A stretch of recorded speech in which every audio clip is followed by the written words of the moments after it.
With a fast paced life, humans tend to switch to different modes to learn, experiment, and grow. One such way that has picked up pace is the trend of podcasts.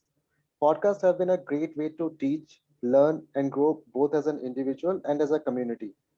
One such podcast has been The Brown People We Know, a mirror for the world to know the inspiring stories of the South Asian American diaspora.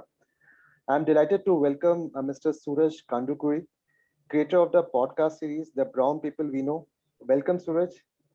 Hi, Abhinav. Thank you for having me today. Before talking to you, I was just going through your profile on Instagram, and I got to know that you have a pilot license, then you're a climber, and you're certified to fly aircrafts. I'd like to know more about you Yeah, and also your Indian connection. sure.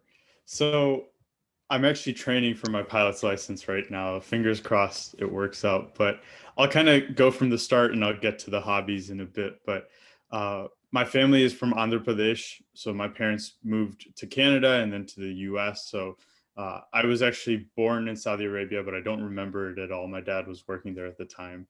Um, but grew up in Canada and the US, moved around quite a bit when I was younger. So Toronto, Dallas, Detroit, all these different places.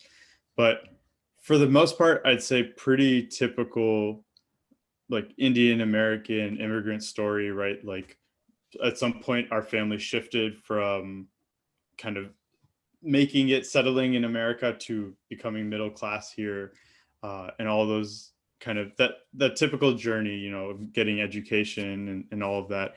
And so along the way, I was taking a very standard path. I was going. I got a biochem degree. I was shadowing physicians. I took the MCAT, which is the medical entrance exam, and I was ready to go to medical school. So very standard path for people that come over here.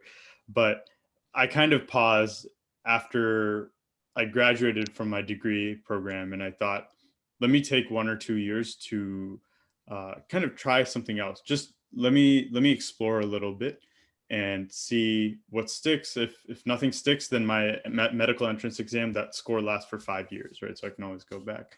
But uh, that was the point where I kind of pivoted and my life started to kind of deviate from the normal path. I worked with some nonprofits for a little bit, an education nonprofit. I worked on the business side of healthcare, and now I finished my MBA recently, and I'm going into mergers and acquisitions consulting.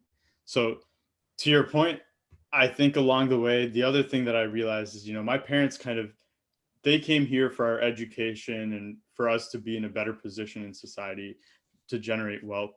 I think it's like a pretty standard dream. And now a lot of people are pursuing that within India itself. But, at the time it was very popular to come to America, right? But for me, as I've kind of hit a point where I am starting to feel more settled, I'm starting to feel better about my life, I've started to think more broadly about just what a good life is, right? I read Stoicism. I read a lot of like Greek philosophy.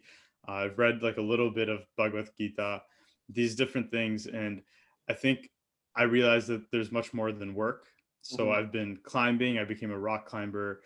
The pilot's license, I just have some time until I start my new job. And I figured it's like a completely new hobby, something a little bit different. Let me go learn that. And it's been a very challenging experience.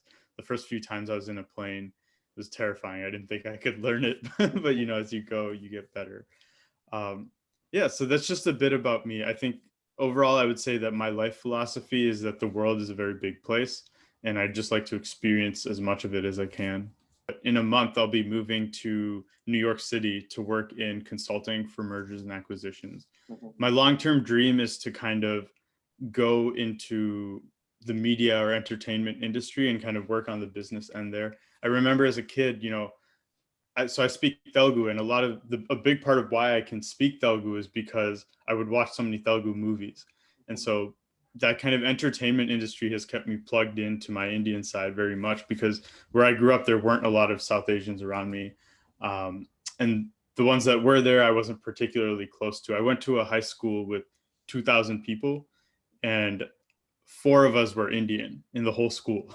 So movies played a big role in that. And as a kid, I had always thought, I never had that ambition to be an actor, but I always had this desire to kind of either direct or to produce a movie.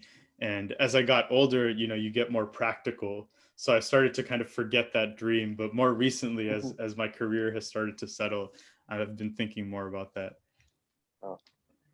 Uh, moving next, we wanted to know more about your podcast, um, the Brown Yeah. People We Know, how it started, and Yeah. and then we'll talk about, like, in your website. I was going to a website. You have mentioned about the elements of South Asian and American culture, and then you have mentioned everything from Shah Rukh Khan to hot dogs, creating a unique third culture. So Yeah. first, if you can tell us more about your podcast. Sure. So Hassan Minaj has a comedy special, a stand-up special, where he's telling the story about his life, growing up in America. And I remember watching that on Netflix, and it was just like the one of the few times, maybe it was the second time really in my life, that I had seen something in media and I felt like I could really relate to it. Because usually if you look at American media or Western media, it's when they put South Asians in it, they're usually a recent immigrant or someone that follows a lot of stereotypes. They're basically how American people perceive brown people, right? But it's not, you never really see the experience of someone brown that grew up here. And so because I wanted to create more of that content, I was thinking through what to do. And at the time, as you had mentioned, podcasts have become like this explosive way for people to learn things, right? And I'm always listening to podcasts. So I thought, why not try and start one of my own? And the goal for me was basically, I didn't want to just document the process of someone like a South Asian being raised in America, right? I had one goal was to break the stereotypes around South Asians. And so to do that, I wanted to showcase a wide variety of people, meaning from different parts of South Asia, different parts of India, different parts of South Asia. Another thing was I wanted to kind of get rid of the internal community pressure to take a path, meaning like if you see everyone becoming a doctor, you feel like you need to do that as well, right? So for that reason, I decided to showcase non-traditional paths, people that are like famous musicians, people that are, uh, you know, LGBTQ, and just like a wide variety of things. I felt like that show would also be a better reflection of myself because I have not taken a very traditional path. And then lastly, like I said, I was one of the few South Asian people in my high school. And though I didn't realize it at the time, I think that can be a very isolating experience because going back to what you were saying about the third culture, I had people that I could talk to about Shah Rukh Khan, right? Maybe the Indian students or the Indian people in my life. I had people that I could talk to about hot dogs and like American things, which are all my white friends, but I had very few people that I could talk to about both. So this podcast is kind of a platform to help people feel a little less lonely, to connect with other people that have that shared experience that they have. It really is like one of my big takeaways has been if you're South Asian and you were raised in the West, I think there's a lot of synergy between Western cultures and between South Asian cultures that you see, but this is like its own unique thing, right? Um, an example that I'll just give quickly is Tesha's Jalebi song came out recently. And I think a lot of people have been really excited about that song, but that song was the product of a South Asian person that took Western musical elements and kind of combined them. South Asians living in America. What are the stereotypes associated with South Asians? Yeah. So especially when I was younger, people would assume you had an accent, right? They would assume that you're going to become a doctor. They would kind of had these silent assumptions as well, where it was one example that I'll give is many of us here, we face kind of a little bit of pressure from our parents or a lot of pressure from our parents to go study sciences and math, right? And so when I was, for example, struggling with maths a little bit, because I was in 2 or 3 levels advanced classes, I was just, I'd be studying a lot. And so people would see that and they perceive me as being very nerdy and not very social, that type of thing. And so if you're South Asian, you can see that person and say like, hey, I understand there's some pressure from their parents. They're kind of getting them to be in this class that's pretty advanced. So that's why they're studying so much. But if you don't see all that back end and you just see this person studying, you perceive them differently, right? So it's a mix of like kind of the eating curry all the time, the accent, the career paths. But then on the other hand, it's all these also these silent things where they don't really understand what's happening. So do you think it's changing now as over the period of time? I think it's changing in some places. It's really, this is a tough question because I would say I tend to hold an optimistic view. And I like to think that, like, these things are gone. But I remember, like, as I would go through the airport, I would get pulled out of line every single time for secondary security check. Like, that happened to me until I got global entry, which is like a separate line in the airport now, right? And those are the types of moments where you go, okay, this thing is still happening. Mhm. And it's really, really infuriating because it comes from ignorance. Because as much as I hate to say it, the people that they're trying to pull out of line are Muslims because they're stereotyping them as terrorists, right? Mhm. They see me and they're like, it's just a lot of Americans, I will say, still don't know the difference between different subcultures in India. Like, what is Gujarati versus Telugu? What is Hindu versus Muslim? A lot of people will ask if I speak Hindu, right? It's just Yeah, yeah. like, it's infuriating, but it, I think, like, we're starting to see a push from the diaspora itself where people are taking more pride in their culture. I'm putting out this podcast, other people are putting out art, other people are making the cuisine more mainstream. So once I think the diaspora itself grabs the culture for themselves, we're able to spread it. And so the way that I usually explain this is like level one and level two representation, right? So level one representation is when you take a bunch of South Asian creators and they become popular among the South Asian crowd. And now they've gained an audience within the South Asian crowd. And so then they get level two representation, which is where they go mainstream basically. So Jay Sean is a perfect example. I don't know if you've heard his music, but Mhm. he used to make kind of like Bhangra and like those types of remixes with other South Asian artists in the UK.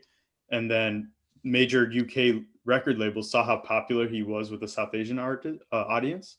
So they Mhm. brought him onto like a more mainstream audience where he was making music that was catered to the UK and to the American audience.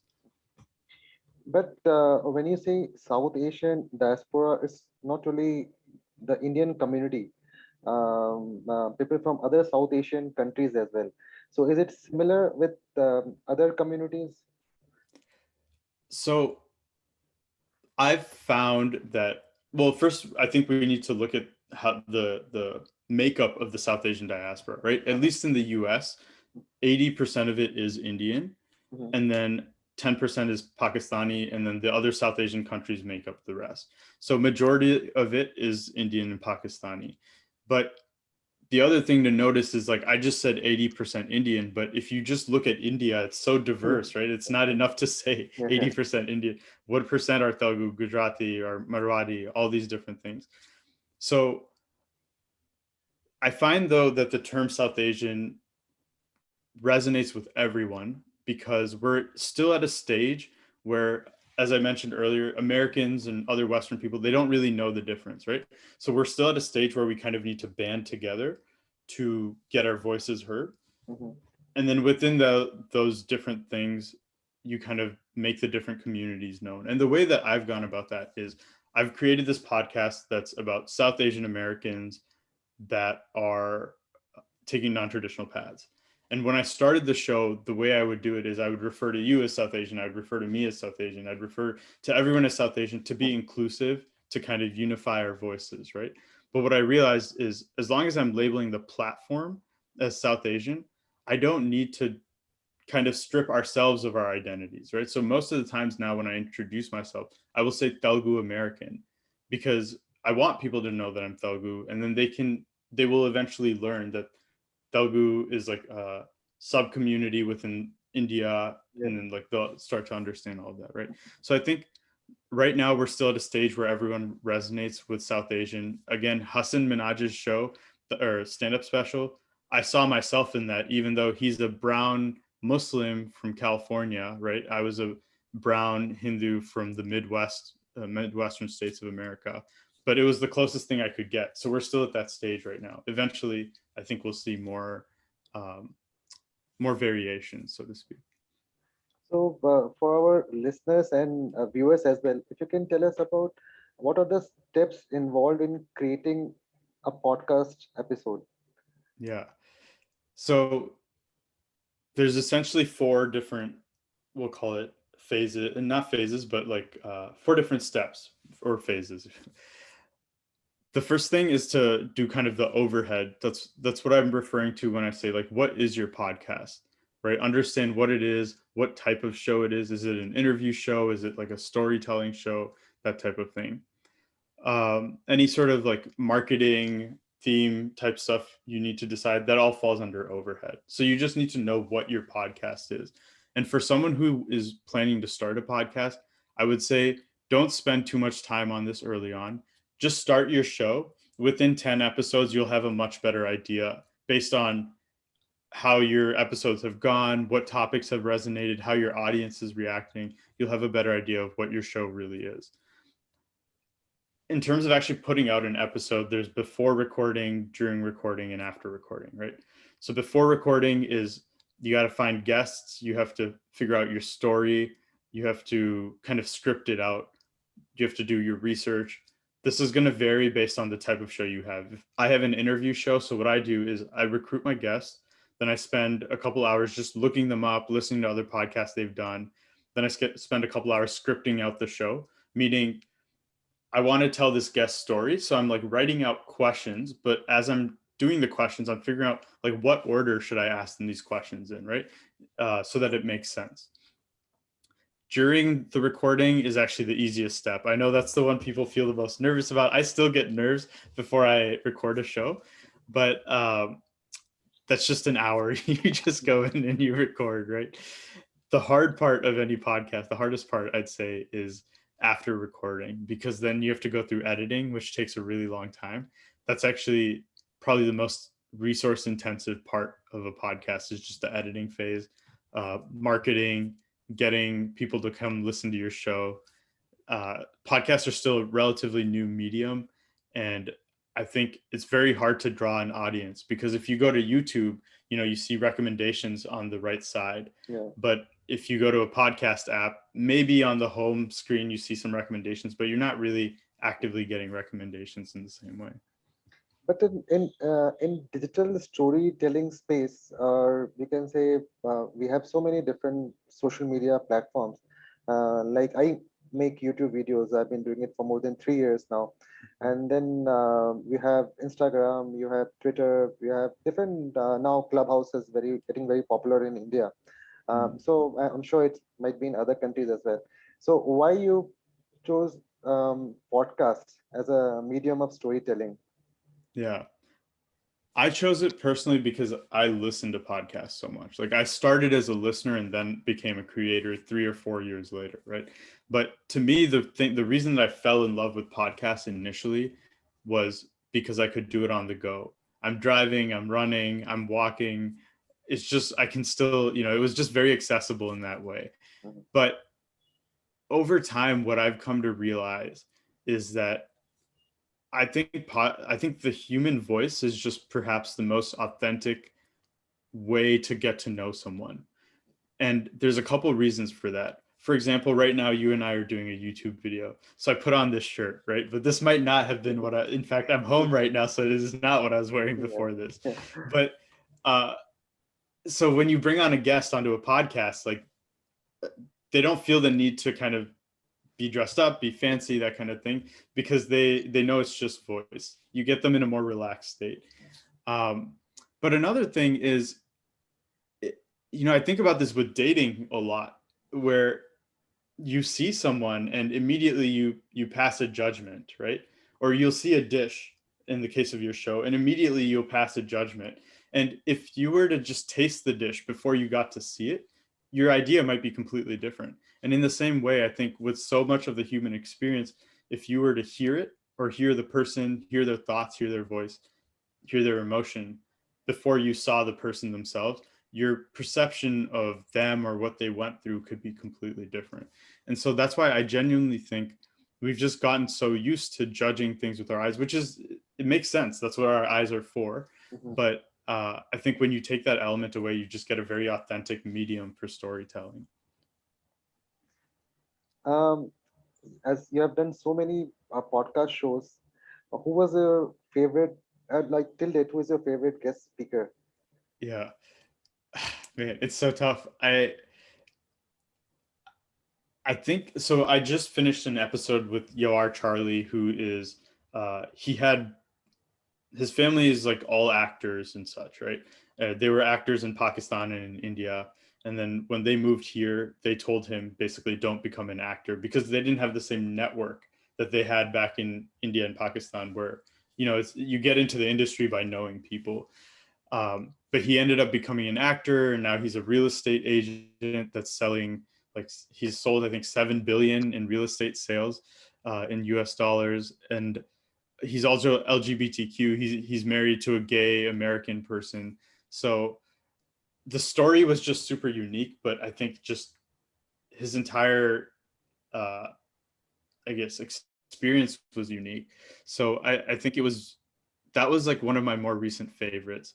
But in general, for me, the things that I really like to talk about on the show are the things where I'm kind of looking ahead to the next generation or to my future. So it sounds really funny to say because I'm 26 at the time I was 25, and I'm not even married yet, so I'm not actually thinking about having kids, but I Mhm. loved talking to people about parenting because there's so few other places that you can hear what is it like to be a South Asian that grew up in America and then to parent that next generation of kids, right? You can find a few places that will say, as an immigrant, this is what you can do as a parent. But because that second generation hasn't really grown up yet, or there's very few of them that grew up because immigration only started to the US in like the 1980s, right? Mhm. So because of that, I'm able to now find those few voices where I can talk to them about parenting. And in general, I also like talking to people about careers and like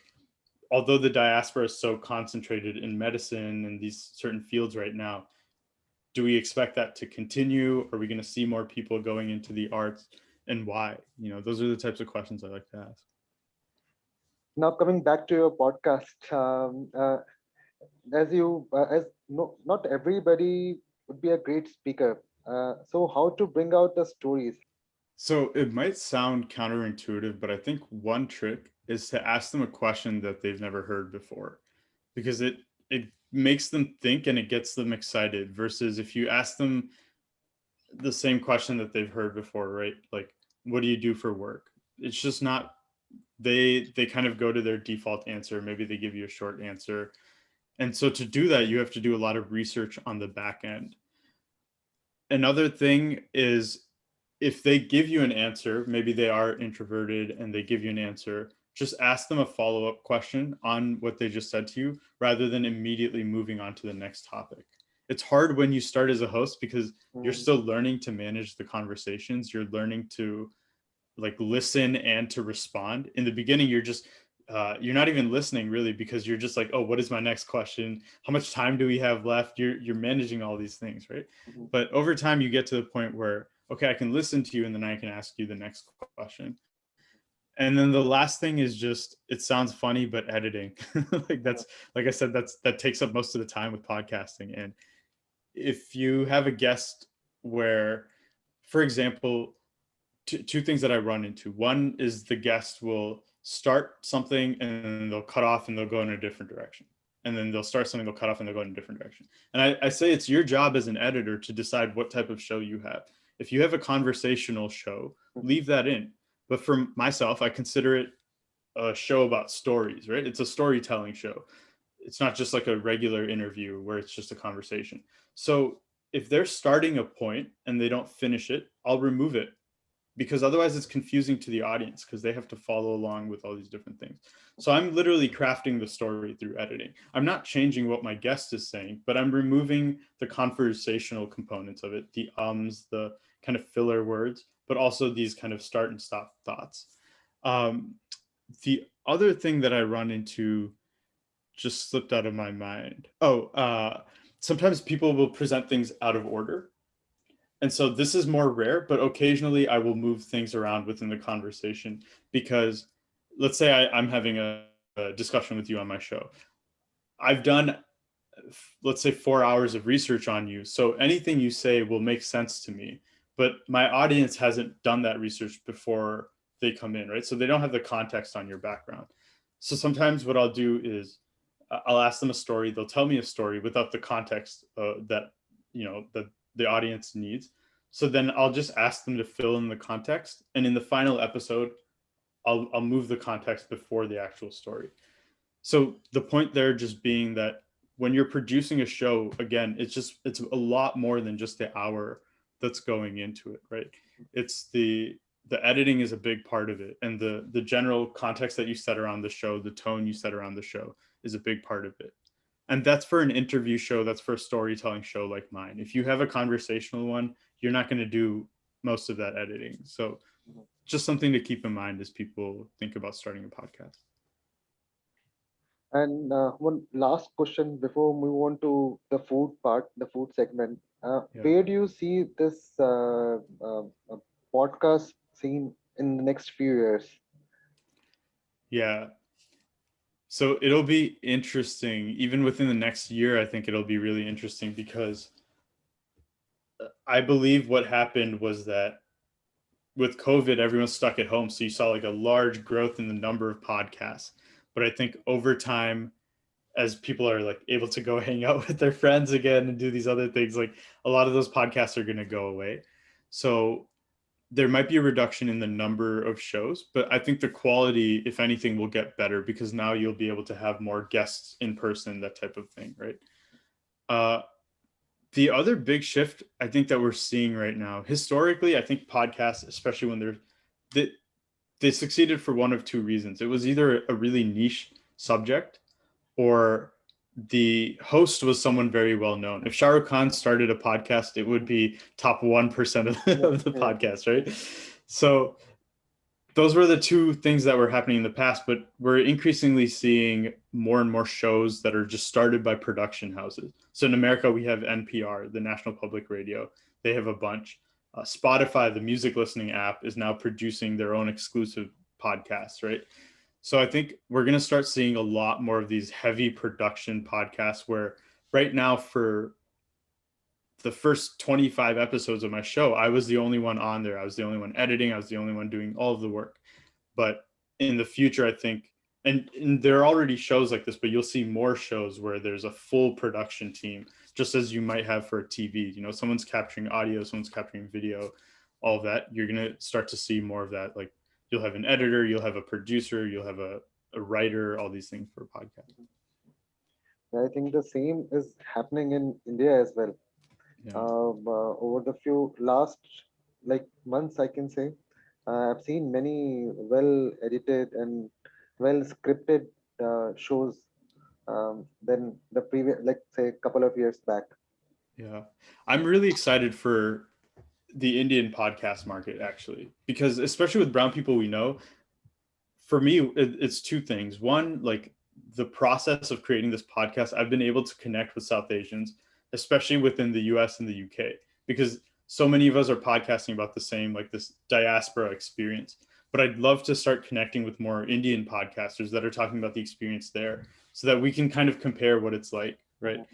The other thing is, I think and hope that there will be a large audience for brown people we know in India, either people that are interested in coming to the US or people that are looking to take non-traditional paths there, or people that just are interested in the South Asian culture around Yeah. the world, right? So yeah, I thus far most of my audience has been American, but if you think about the number of South Asians in the US versus the number of South Asians in India and Pakistan, Nepal, like it's a much bigger market. So I'm hoping that to gain some more ground there in the future. Question to you is, how is Indian food perceived in your state, North Carolina?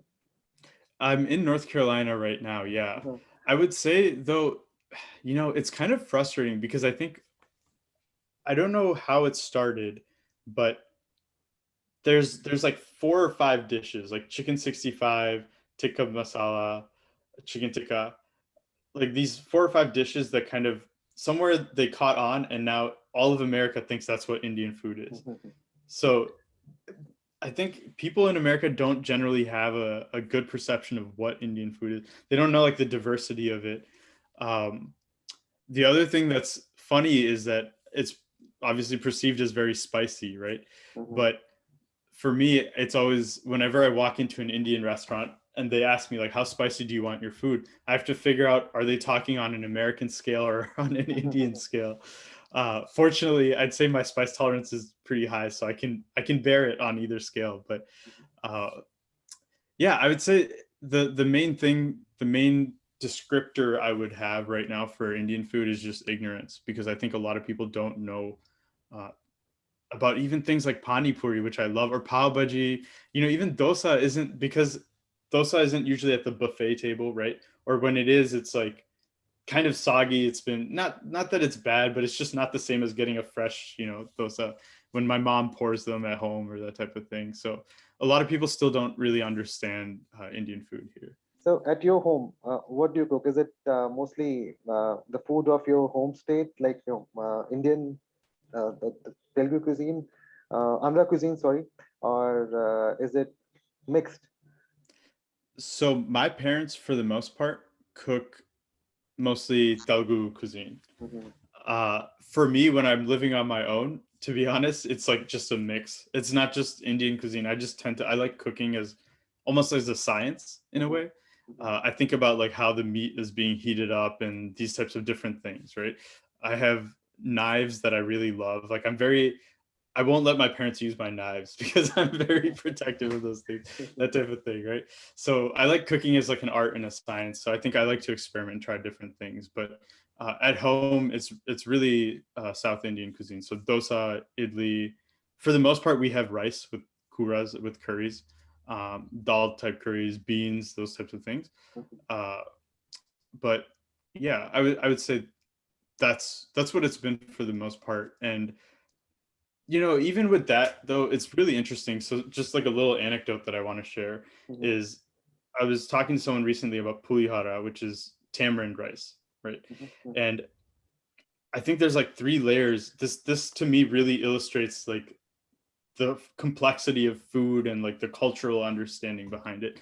Because if you're to go up to an American and you ask them about pulihara mhm, or tamarind rice, if you even said tamarind rice, they still wouldn't really know what it was, right? But me having grown up in a Telugu household as an Indian American, I understand it. I know what it tastes like. I might know how to make it.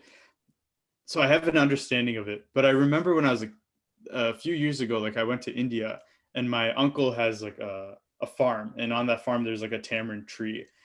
And I just wouldn't see that in America, right? But being back in India, like picking the tamarind, opening it up, actually tasting the raw tamarind, it gives you like a fully different cultural experience around the same dish that I've had my whole life. mhm, And so I often think about the fact that we're Indian American, we're still getting like there's just layers to the food experience, right? You can take the same dish and you can see it as an Indian, you can see it as an Indian American, you can see it as an American. And it's like mhm. it's so fascinating. So even the dishes that we're making here at home, like the dishes I grew up with my parents, I might be seeing all of this and saying this is Telugu cuisine. My mom might be looking and saying, well, I can't get jackfruit or something available in America, right? Maybe something that she was used to eating all the time when she grew up, but it's just not available here. And what's your favorite dish? Favorite Indian dish? Yeah, it has to be dosa. I just like that's the and it has to be really crispy for me. I like it when I like touch it and it kind of breaks. Like that's the level that I like it. But pani puri is probably a close second. Pani puri. Yeah, I just will like set it up and just at home I'll have a bunch.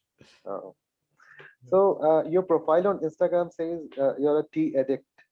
How do you like your tea to be?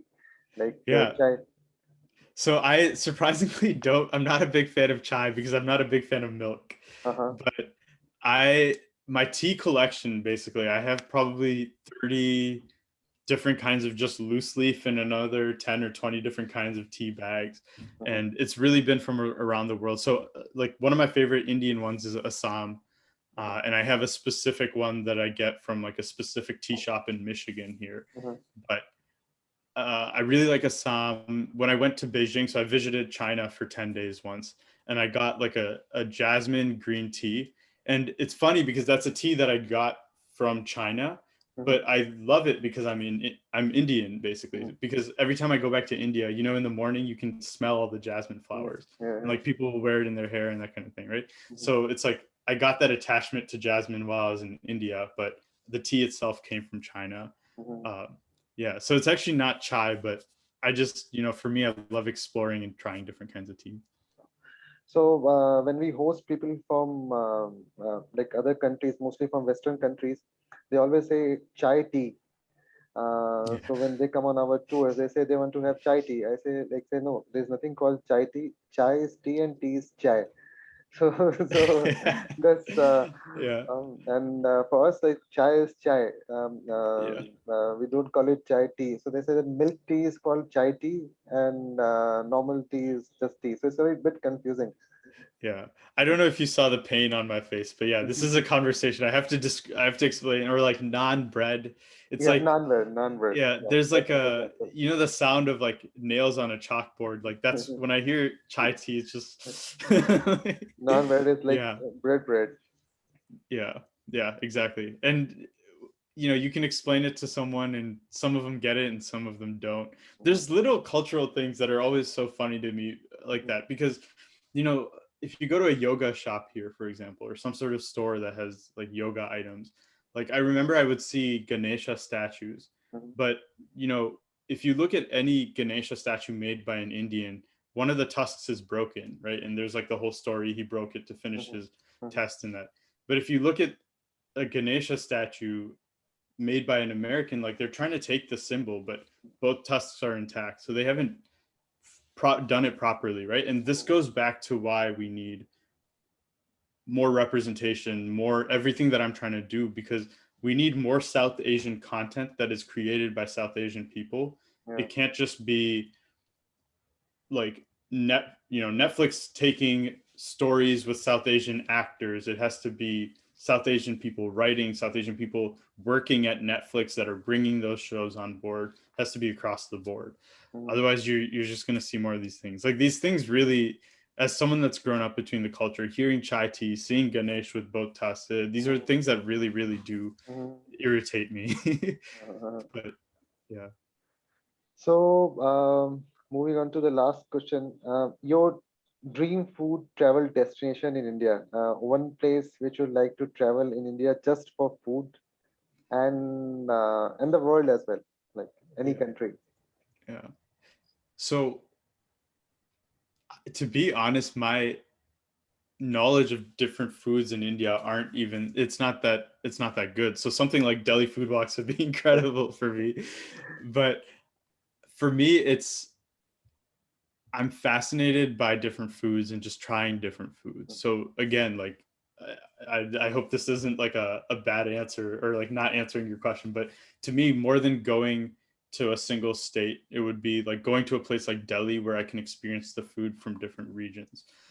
That was one of the things when I lived in Chicago that I really loved because it's a huge city, but there's how you're describing Delhi, there's like the Italian neighborhood and the Hispanic neighborhood and the Russian neighborhood. And you could go there and you could get someone that immigrated from that country Mhm. making that food, right? And everyone will tell you it's not as authentic as, you know, if you have the same Yeah. ingredients back home, that type of thing. Mhm. But you can still start to get a sense for the foods. And so I think Delhi would be a fascinating place to have food because it's such a conglomeration of people from different places. In terms of the world, there are a few different places that I want to visit, like Japan and Australia, but I think Italy would be for food. I think it would be Italy because it's just I've heard the ingredients there are really pure and the meals are so simple. So in America, if you get a pizza, it's very like there's a lot of toppings, there's a lot of grease and all these things, right? But I've heard pizza in Italy is just like an everyday food. They'll make it much simpler. there's less like processed ingredients and that type of thing. Um, uh, Thank you, Suraj. It was great interacting with you. Just to thank you for sharing the insights about your podcast and the life of, or you can say, of South Asians in America. Yeah, thank you, Abhinav. This was really fun. This is, I think, the first time I've gotten to do a show like this internationally, so really enjoyed it.